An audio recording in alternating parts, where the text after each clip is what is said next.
اللہ فرماتا ہے اجیب دعوت الداع، میں دعا مانگنے والے کی دعا مراد نہیں کرتا، اس کی دعا کو قبول فرماتا ہوں۔ بندے کی جو بھی دعا ہے نا وہ قبول ہی قبول ہے، البتہ دعا کی قبولیت میں درجات ہیں، کیا ہیں؟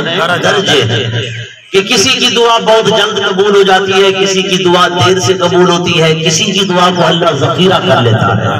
جامع ترمذی کی حدیث پاک ہے، امام ابو عیسیٰ ترمذی رحمۃ اللہ تعالی علیہ، یہ وہ جلیل القدر محدث ہیں، مولانا انور شاہ کشمیری فیض الباری شرح بخاری کے اندر لکھتے ہیں کہ امام ترمذی رحمۃ اللہ تعالی علیہ نے جب سنن ترمذی کا مجموعہ تیار کر لیا نا، حدیث پاک کا مجموعہ تیار فرما لیا، تو امام ترمذی رحمۃ اللہ تعالی علیہ نے مختلف علاقوں میں اپنی حدیث کی یہ کتاب بھیجی، مثلا عرب ممالک نے بھیجی، دیگر ممالک نے علاقوں میں جہاں دیکھا کہ جلیل القدر علماء ہیں۔ آج کل اب کتابیں دیکھتے ہیں نا علماء کی، تو کتاب کے اوپر تقریر لکھی ہوتی ہے، یعنی وہ اپنے دور کے علماء کی رائے لیتے ہیں کہ میں نے کتاب کیسی لکھی ہے۔ امام ابو عیسیٰ رحمۃ اللہ تعالی علیہ تیسرے نمبر پر اسلام کی حدیث کی کتاب ہے، امام ترمذی کی جامع ترمذی۔ آپ نے رائے لی، فرمایا رائے دو میری کتاب کیسی ہے، تو لوگوں نے فیصلہ یہ دیا، وہ علماء تھے، محدثین تھے، جلیل القدر اللہ کے پیارے مقبول بندے تھے، انہوں نے فیصلہ یہ دیا کہ جس گھر کے اندر یہ جامع ترمذی رکھی ہو، یہ نہ سمجھو کہ کتاب رکھی ہے، بلکہ یہ سمجھو اللہ کے رسول بیٹھا کلام کر رہا ہے۔ نعرہ تکبیر، نعرہ رسالت، نعرہ خلافت، نعرہ حیدری، شان مصطفیٰ، علماء حق اہل سنت، سبحان اللہ۔ بلکہ یہ سمجھو کہ اللہ کا رسول بیٹھا کلام فرما رہا ہے، مطلب یہ ہے کشمیری صاحب کی بات کا کہ یہ اس قدر چھوٹی کی کتاب اور مقبول ترین کتاب ہے کہ اس میں رسول اللہ کے وہ صحیح سچے سچے فرامین مبارکہ سبحان جواہر لالی موتی اس کے اندر پرو کر رکھ دیے امام ترمذی نے، کہ جس گھر کے اندر یہ کتاب رکھی ہو یوں سمجھو اللہ کا رسول گفتگو فرما رہا ہے، سبحان اللہ، اللہ کا رسول کلام فرما رہا ہے۔ اس جامع ترمذی کی یہ حدیث پاک ہے۔ امام ابو عیسیٰ ترمذی فرماتے ہیں جب بندہ دعا مانگتا ہے نا اللہ کی بارگاہ میں کہ مولا میری فلاں مشکل دور کر دے، مجھے فلاں چیز عطا کر دے، بندہ دعا کرتا ہے، جو چیز دل میں آتی ہے مانگتا چلا جاتا ہے، فرما اللہ تبارک و تعالیٰ اس کی دعا کو 3 درجوں میں قبول فرماتا ہے۔ سبحان اللہ، کتنے درجوں میں؟ 3 درجوں کے اندر قبول فرماتا ہے۔ پہلا درجہ کیا ہے؟ پہلا درجہ یہ ہے کہ اللہ پاک اس کی دعا کو فی الفور قبول فرما کر اس کا صلہ اس دنیا میں فوراً عطا فرما دیتا ہے۔ سبحان اللہ، سبحان یہ قبولیت دعا کا پہلا درجہ ہے، یعنی جو دعا آپ نے مانگی اللہ نے اس کا صلہ، اس کا معاوضہ، اس کا بدلہ فوراً عطا فرما دیا، فوراً عطا فرما دیا، یعنی اس میں اللہ پاک نے تاخیر نہیں کی، دیر نہیں کی، اللہ پاک نے اس کا صلہ فوراً عطا فرما دیا۔ یہ دعا کی قبولیت کا ہے پہلا درجہ۔ سبحان اللہ، دوسرا درجہ کیا ہے؟ دوسرا درجہ یہ ہے کہ اللہ پاک اس کی دعا کو قبول فرماتا ہے، لیکن اس کو عملی جامہ پہنانے کے لیے وقت رکھتا ہے۔ مثال کے طور پر دعا اس نے آج مانگی، اللہ 10 دن بعد قبول فرماتا ہے، اس کا صلہ اسے عطا فرما دیتا ہے 20 دن بعد، ہاں جی 2 مہینے بعد، اسی طرح 6 ماہ کے بعد، سال کے بعد۔ حضرت موسیٰ علیہ السلام نے دعا مانگی تھی، اللہ پاک نے 40 سال کے بعد آپ کی دعا کو شرف باریابی، شرف قبولیت عطا فرمایا۔ سبحان اللہ، سبحان اللہ، 40 سال کے بعد وہ اللہ پاک دیکھتا ہے نا، کیونکہ اللہ پاک حکیم بھی ہے نا، حکیم جو ہوتا ہے نا لا یخلو عن الحکمہ، حکیم کا کوئی بھی کام حکمت سے خالی نہیں ہوتا۔ اللہ دانا ہے، اللہ حکیم ہے، اس کے ہر کام کے اندر دانائی، ہر کام کے اندر حکمت، ہر کام کے اندر مصلحت کار فرما ہوتی ہے۔ اللہ پاک وہ اللہ پاک فرماتا ہے نا، ابو لہب جو حضور کا گستاخ و بے ادب تھا، معاذ اللہ، ایک مرتبہ آقا علیہ الصلوۃ والسلام نے دعوت اسلام دی، تو اس ابو لہب نے کیا کہا؟ اس نے کہا اے محمد صلی اللہ علیہ وسلم، معاذ اللہ نقل کفر نباشا سمجھانے کے لیے آپ کے ہاتھ ٹوٹے، آپ نے اس لیے ہمیں بلایا کہ باپ دادا کے دین سے ہم ہٹ جائیں، ہم تیرے دین کو مان لیں؟ اللہ رب العزت نے حضور کی طرف سے جواب دے کر فرمایا تبت یدا ابی لہب، اے ابو لہب تیرے دونوں ہاتھ ٹوٹ جائیں۔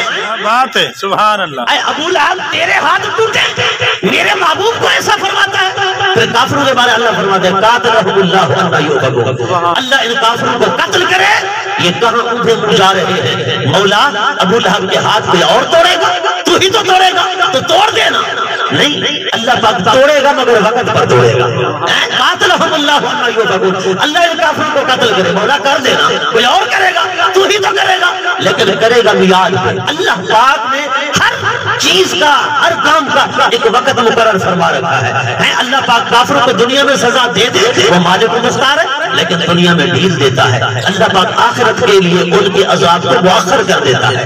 حضرات گرامی، اللہ پاک دعا کو فوراً قبول فرما لے، اس میں بھی اس کی حکمت ہے۔ تاخیر سے قبول فرمائے، اس میں بھی اس کی حکمت ہے۔ لیکن دوسرا درجہ دعا کی قبولیت کا یہ ہے کہ قبول فرمائے گا زندگی میں، اللہ پاک کبھی بھی زندگی میں اس کا صلہ اسے عطا فرما دے۔ سبحان اللہ سبحان یہ دعا کی قبولیت کا ہے دوسرا درجہ، جو امام ترمذی نے حدیث پاک کے تحت لکھا۔ تیسرا درجہ دعا کی قبولیت کا، امام ترمذی فرماتے ہیں اللہ پاک اس کی دعا کا صلہ نہ تو فوراً عطا فرماتا ہے، نہ دیر سے عطا فرماتا ہے، اس کی دعا کو رب ذخیرہ کر لیتا ہے۔ کیا بات ہے سبحان۔ ذخیرہ کس کو کہتے ہیں؟ یہ آج کل بھی ذخیرہ اندوزی ہوتی ہے نا، تھوڑی سی مہنگائی ہو جائے، ہاں جی بجٹ میں تھوڑا سا وہ ٹیکس بڑھ جائے، یا کچھ اس طرح کے معاملات ہو جائیں تو پھر کہیں چینی ذخیرہ ہو جاتی ہے، تو کہیں کھاد ذخیرہ ہو جاتی ہے، کہیں پر اناج اور غلہ ذخیرہ ہو جاتا ہے ذخیرہ اندوزی، احتکار۔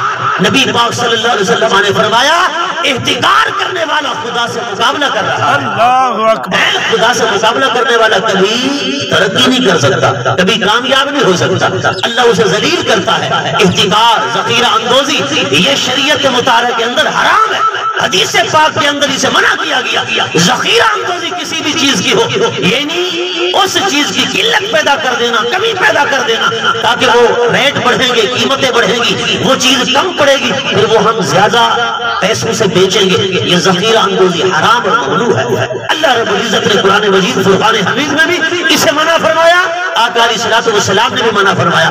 اگر ذخیرہ کرنا ہے تو یار پھر نیکیوں کا کرنا۔ کیا بات ہے سبحان اللہ۔ ذخیرہ نیکیوں کا کر، صدقہ خیرات کر کے اس کو ذخیرہ کر، کلمات طیبات، تسبیحات پڑھ کر، قرآن پاک پڑھ کر، ہاں جی نیک عمل کر کے، نمازیں پڑھ کے، نفلیں پڑھ کے، روزے نفلی رکھ کے، یہ ذخیرہ کر۔ ذخیرہ کرنا ہے تو کسی اچھی چیز کا کر جو رب کی نظر میں اور مصطفیٰ کی نظر میں قبول ہو۔ ذخیرہ اندوزی اناج کی، غلے کی، ان چیزوں کی کر کے خامخواہ اپنی قبر کو جہنم کا گڑھا نہ بنا۔ اللہ اکبر۔ ذخیرہ کرنا ہے تو پھر دعاؤں کا کر، دعائیں مانگتا چلا جا، مانگتا چلا جا۔ رب اس دعا کا صلہ نہ فوراً عطا فرماتا ہے، نہ اسے دیر سے عطا فرماتا ہے، جیسے حضرت موسیٰ کو 40 سال کے بعد۔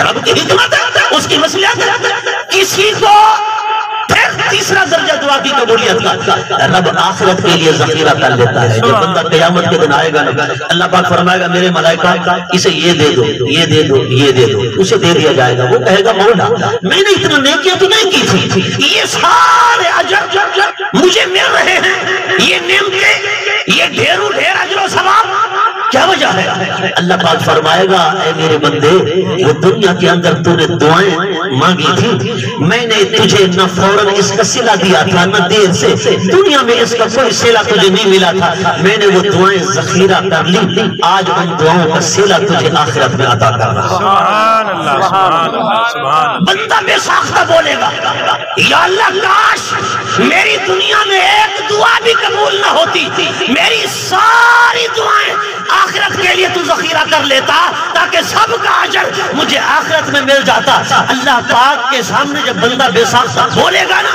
تو حضور نے فرمایا اللہ مسکرا پڑے گا، اللہ مسکرا پڑے گا، اللہ تعالیٰ مسکرائے گا۔ آقا علیہ السلام بھی مسکرائے، صحابہ کہتے ہیں حضور کی مبارک نواجز داڑھی مبارک ظاہر ہو گئی، ہم نے آقا علیہ السلام کو دیکھا حضور مسکرا رہے ہیں۔ کیا بات ہے۔ اللہ جو مسکرایا حضور بھی مسکرایا۔ یہ پیاروں کی ادا پر ادا یہ بھی ایک محبت کی علامت ہوتی ہے۔ حضرت محدث اعظم پاکستان مولانا سردار احمد صاحب رحمۃ اللہ تعالی علیہ آپ فرماتے ہو امتی تو یا رسول اللہ کہنے سے یا حضور کو پکارنے سے یا حضور کا نعرہ لگانے سے تو عجیب چیب جبی ہوتا ہے، تو کہتے پتہ نہیں یہ کیا ہو گیا، اے حضور کا نام لینے میں ہچکچایا نہ کر، پریشان نہ ہوا کر، بخل نہ ہوا کر، اپنے نبی کے نعرے لگاتا چلا جا۔ آپ فرماتے ہیں نبی پاک نے ایک دفعہ امتی فرمایا نا تو زندگی بھر یا رسول اللہ کہے، ایک بار بھی امتی کہنے کا حق ادا نہیں کر سکتا۔ سبحان اللہ، نعرے تکبیر، نعرے رسالت، نعرے خلافت، نعرے حیدری، سبحان اللہ سبحان اللہ۔ حضور نے صرف ایک بار فرما دیا اللہم حبلی امتی، ایک بار امتی کہا، تجھے یاد کیا، تو زندگی بھر نبی کا نام الاپتا رہے، حضور کے نام کی تسبیح پڑھتا رہے، فرما ایک بار بھی امتی کہنے کا حق ادا نہیں کر سکتا۔ کیا بات ہے، سبحان ایک بار بھی۔ آپ حدیث پاک پڑھاتے ہیں تو وہ محدثین کی محنت دیکھیں، آقا علیہ السلام نے حدیث پاک روایت فرمائی، اس میں حضور ہاتھ باندھے ہوئے تھے، حضور نے ہاتھ چھوڑے ہوئے تھے، حضور بیٹھے ہوئے تھے، حضور نے پھر چوکڑی لگائی ہوئی تھی، یا دو زانو تھے، یا سرکار کھڑے ہوئے تھے، پھر کھڑے ہونے کا انداز کیا تھا۔ محدثین نے یہ بھی روایت کیا کہ میرے نبی نے حدیث روایت کرتے ہوئے کس طرف دیکھتے ہوئے حدیث بیان کیا، سامنے دیکھتے ہوئے، نیچے دیکھتے ہوئے، اس سائل کو دیکھتے ہوئے، طالب علم کو دیکھتے ہوئے، صحابی کو دیکھتے ہوئے، یعنی ایک ایک حضور کے عمل کو کہ بیٹھ کر حدیث بیان کی، کھڑے ہو کر بیان کی، ہاتھ باندھے ہوئے تھے، ہاتھ چھوڑے ہوئے تھے، حضور نے مشرق کی طرف منہ کیا ہوا تھا، مغرب کی طرف منہ کیا ہوا تھا، اور میں نے کہا یار ہمارے بزرگ کی محنت تو دیکھ، ایک چیز کو نقل کیا، پھر حضور وہاں مسکرائے یا حضور وہاں ناراض ہوئے، حضور کا کیا طریقہ تھا۔ محدث اعظم پاکستان مولانا سردار احمد صاحب کی محبت دیکھیے، جہاں حضور مسکرائے وہاں وہ مسکرا کرتے تھے، جہاں سرکار نے آنسو بہائے وہاں وہ آنسو بہانے لگ جاتے تھے۔ حضور کی ایک ایک ادا پر حضرت سیدنا عبداللہ بن عمر رضی اللہ تعالیٰ عنہ صحابی رسول ہے، ایک مرتبہ اونٹنی پر سوار ہو کر آقا کریم صلی اللہ علیہ وسلم کے مدینہ طیبہ کا طواف کر رہے ہیں۔ کسی نے پوچھا ابن عمر فاروق اعظم کے بیٹے ہیں، بہت بڑے عالم محدث جو مفتی مدینہ تھے، جن کا مدینہ طیبہ میں فتویٰ چلتا تھا، حضرت سیدنا عبداللہ بن عمر، کسی نے کہا یہ اونٹنی کیوں گھما رہے ہو، مدینہ کا طواف کیوں کر رہے ہو؟ آپ نے فرمایا اور تو کچھ پتا نہیں، بس حضور کو ایسے کرتا دیکھا تھا، یار کی ادا کو زندہ کر رہا ہوں، یار کی ادا کو زندہ کر رہا ہوں۔ اور میرے مسلمان بھائی ذرا سینے میں جھانکنا، ہم حضور کی اداؤں کو یار پیمال کرتے جا رہے ہیں، کھانا کھاتے ہیں اس میں حضور کی ادا کا کوئی خیال نہیں، پانی پیتے ہیں حضور کی سنت کا کوئی خیال نہیں، سوتے ہیں حضور کی سنت کا کوئی خیال نہیں، اٹھتے ہیں بیٹھتے ہیں سرکار کی سنت کا کوئی خیال ہی نہیں، چلتے ہیں حضور کی سنت کا کچھ پتہ ہی نہیں، ہمیں کچھ پتہ ہی نہیں، ہم نے کبھی سوچا نہیں، کبھی کسی سے پوچھا نہیں یار سرکار کھانا کیسے کھاتے تھے، حضور پانی کیسے پیتے تھے، سرکار چلتے کیسے تھے، سرکار بیٹھتے کیسے تھے، سرکار گھر سے مسجد کیسے آتے تھے، مسجد سے گھر کیسے جاتے تھے، سرکار کائنات کی شب و روز کی سنتیں کیا تھی، ادائیں کیا تھی، وہ حضور کی سنت کو زندہ کیا کر حضرت عبداللہ بن عمر اعمل بالسنہ ہے، سب سے زیادہ نبی پاک کی سنت پر عمل کرنے والے حضور کی سنتوں کو تلاش کر کر کے ان پر عمل کرتے تھے۔ سبحان اللہ۔ آج ہمارے پاس علماء ہیں، کتابیں ہیں، دین کی تعلیم کی بہتات ہے، لیکن عمل نام کی کوئی چیز نہیں۔ میرے بھائیو حضور کی سنتوں کو پائیوال نہ کیا کرو۔ اگر پانی پینا ہے نا یار، پانی پینے میں ذرا اس بات کا خیال رکھ لے بندہ، دائیں ہاتھ سے پیے، بیٹھ کر پیے، 3 سانسوں میں پیے، بسم اللہ پڑھ کر پیے، پھر پانی کو دیکھ کر پیے۔ کتنی سنتیں ہو گئی؟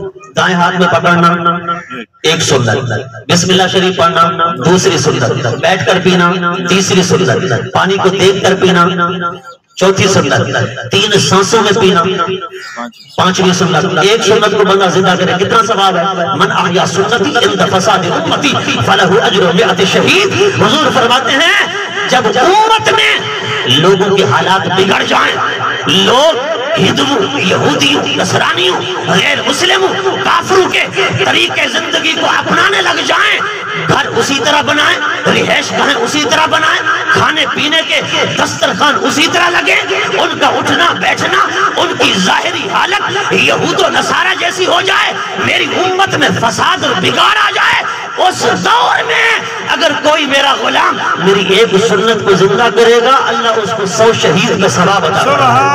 سبحان اللہ، سبحان اب اللہ۔ وہ زمانہ ہم اپنی آنکھوں سے دیکھ رہے ہیں، حضور کی سنتوں کو زندہ کر یار، سرکار کی سنت کو زندہ کرے گا 100 شہید کا ثواب ملے گا۔ حضرت امام احمد بن حنبل بڑی قابل توجہ بات، سبحان اللہ۔ لوگ حمام میں نہا رہے تھے، دیکھو غسل خانہ ہو نا، غسل خانہ، اس میں بندہ یعنی 4 دیواری ہے، ننگا بھی نہا سکتا ہے کپڑے اتار کر، جائز ہے، ناجائز نہیں ہے، لیکن افضل بہتر طریقہ یہ ہے کہ غسل خانے میں بھی کپڑا باندھ کر نہائے، ہاں جی، کپڑا باندھ کر نہائے، یہ سب سے بہتر عمل ہے، افضل عمل ہے۔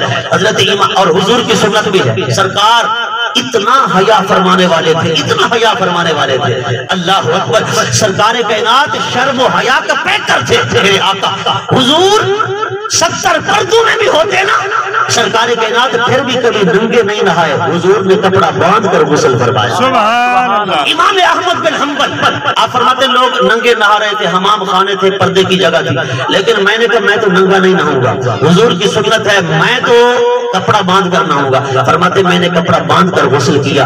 امام احمد بن حنبل فرماتے میں رات کو سویا، خواب میں دیکھ رہا ہوں ایک فرشتہ ندا دے رہا ہے، اور وہ فرشتہ کہہ رہا ہے لوگوں جس کو رب نے بخش دیا ہے اسے اگر دیکھنا چاہتے ہو تو دیکھو، وہ احمد بن حنبل ہے، ایک سویا ہوا احمد بن حنبل ہے۔ کہا کس عمل کے سبب اللہ نے اس کی مغفرت فرما دی ہے؟ کہا وہ عمل یہ ہے کہ لوگ ننگے نہا رہے تھے، احمد بن حنبل نے کہا میرے آقا کی سنت ہے کپڑا باندھ کر نہانا، میں تو کپڑا باندھ کر نہاؤں گا، حضور کی سنت پر عمل کروں گا، سرکار کی سنت کو زندہ کروں گا۔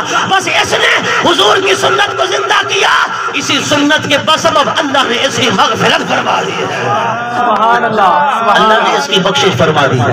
حضرات گرامی اندازہ فرمائیں، ایک سنت پر عمل کرے رب بخشش فرما دیتا ہے۔ وہ ایک عربی تھا دیہاتی، وہ انگریز کے ساتھ سفر کر رہا تھا، راستے میں پانی کی ضرورت پڑی، پانی پینے کے لیے اس نے گلاس اٹھایا نا، ایسے منہ سے لگانا چاہا تو یہ جو انگریز ہوتے ہیں نا، بڑی قابل توجہ بات ہے، یہ جو غیر مسلم ہے یہ موت سے بڑے ڈرتے ہیں، حضور کا غلام موت سے نہیں ڈرتا۔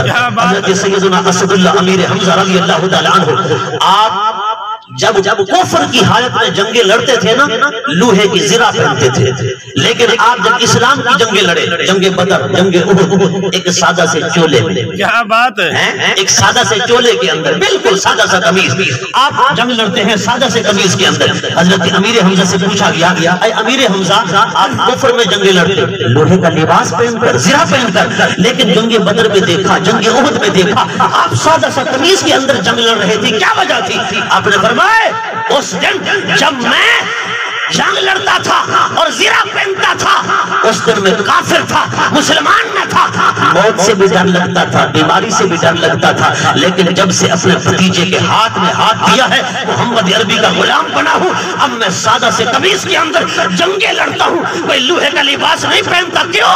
غلامی مصطفیٰ کی برکت ہے، نہ اب موت سے ڈر لگتا ہے، نہ اب بیماری سے ڈر لگتا ہے۔ کیا بات ہے مفتی صاحب، کیا بات، توجہ آپ کی، کیا بات، موت اور بیماری نبی کے غلام کو ڈرا نہیں سکتی۔ وہ جو انگریز تھا نا، اس نے فوراً سے دوربین دی اور کہا اے بدو یہ دوربین لے، ذرا پانی کو دیکھ کر بھی، پانی میں جراثیم بھی ہوتے ہیں، ان جراثیم تو نہیں ہے تیرے پانی میں، یہ دیکھنا پھر پانی پی بعد میں۔ اس نے دوربین سے پانی کو دیکھا، پانی کو دیکھنے کے بعد وہ جو بدو تھا مسلمان تھا، عربی دیہاتی، اس نے دوربین ایک طرف رکھ دی، گلاس ایک طرف رکھ دیا، توجہ فرمائے سامان آ گیا، بس بات ختم کر رہے ہیں۔ اس نے ہاتھ باندھ لیے، مدینہ شریف کی طرف منہ کر لیا اور حضور پر درود و و سلام پڑھنے لگا، حضور پر درود و سلام پڑھنے لگا. بڑی قابل توجہ بات. اس انگریز نے کہا ہکا بکا، اس نے کہا یار دوربین میں نے دی، تو نے جھوٹے منہ میرا شکریہ ادا ہی نہیں کیا، تو اپنے نبی پر درود پڑھے جا رہا ہے، کیا وجہ ہے؟ اس نے کہا وجہ یہ ہے کہ تیری دوربین آج بتا رہی ہے، میرے نبی نے 1400 سال پہلے بتا دیا ہے. حضور نے فرمایا میرے غلاموں ہر پانی پہ بھروسہ نہ کرنا، کچھ پانی وہ بھی ہوتے ہیں چھوٹے چھوٹے جراثیم ہوتے ہیں، پانی کو دیکھ کر پینا میرے نبی کی سنت ہے. پانی کو دیکھ کر پینا میرے نبی کی سنت ہے. تیری سائنس آج بتا رہی ہے، میرے نبی کی حدیث نے کئی صدیاں پہلے بتا دیا. یہ تو نگاہ مصطفیٰ کا کمال ہے. بتا تیرا شکریہ ادا کروں یا اپنے نبی کی نگاہ کا شکریہ ادا کروں؟ حضرت گرامی خدا کی قسم، انگریز جو ہے نا غیر مسلم، وہ قرآن و حدیث پڑھ کر بڑا فائدہ حاصل کر رہے ہیں. ہم جو مسلمان ہیں نا ہم بڑے سست ہیں. یہ اگلے دن حضرت میں پڑھ رہا تھا، چند دنوں کی بات ہے. یہ جو چیونٹی ہے نا چیونٹی، جب یہ ایک چیونٹی دوسری چیونٹی کو کلام کرتی ہے گفتگو تو یہ بولتی نہیں، یہ چیونٹی کے منہ سے منہ ٹکراتی ہے. منہ ٹکراتی ہے، ایسے ٹکرایا پھر آگے گزر گئی. فرماتے ہیں کیا کرتی ہے؟ وہ اپنے منہ کا تھوڑا سا مواد دوسری چیونٹی کے منہ پر لگاتی ہے. وہ سمجھ جاتی ہے کہ یہ کیا کہہ رہی ہے. کہتے ہیں اسی سے یہ موبائل کا سسٹم انگریز نے ایجاد کیا کہ موبائل سے موبائل لگاؤ بلوٹوتھ ہو جاتا ہے، زپیہ ہو جاتا ہے. یعنی ایک موبائل سے دوسرے موبائل میں ڈیٹا منتقل کرنا ہے تو بلوٹوتھ کا نظام ہے، یا اسی طرح زپیہ کا نظام ہے. کہتے ہیں یہ سائنس نے چیونٹی سے سیکھا ہے، اور چیونٹی میرے رب کی ایجاد ہے. میں نے کہا یار دیکھ تو صحیح نا، یہ سائنس ساری کی ساری ہمارے دین کے اندر موجود ہے. لیکن آج مسلمان ہے جو اپنے دین سے دور ہوتا جا رہا ہے. نہ حضور کی سنت کا احساس ہے، نہ رب کے فرمان کا احساس ہے. ہمیں چاہیے کہ ہم قرآن و سنت پر عمل کریں. دعا کا تیسرا درجہ کیا ہے؟ رب اس کی دعا کو ذخیرہ کر لیتا ہے، اس کا اجر، اس کا صلہ رب آخرت میں اسے عطا فرما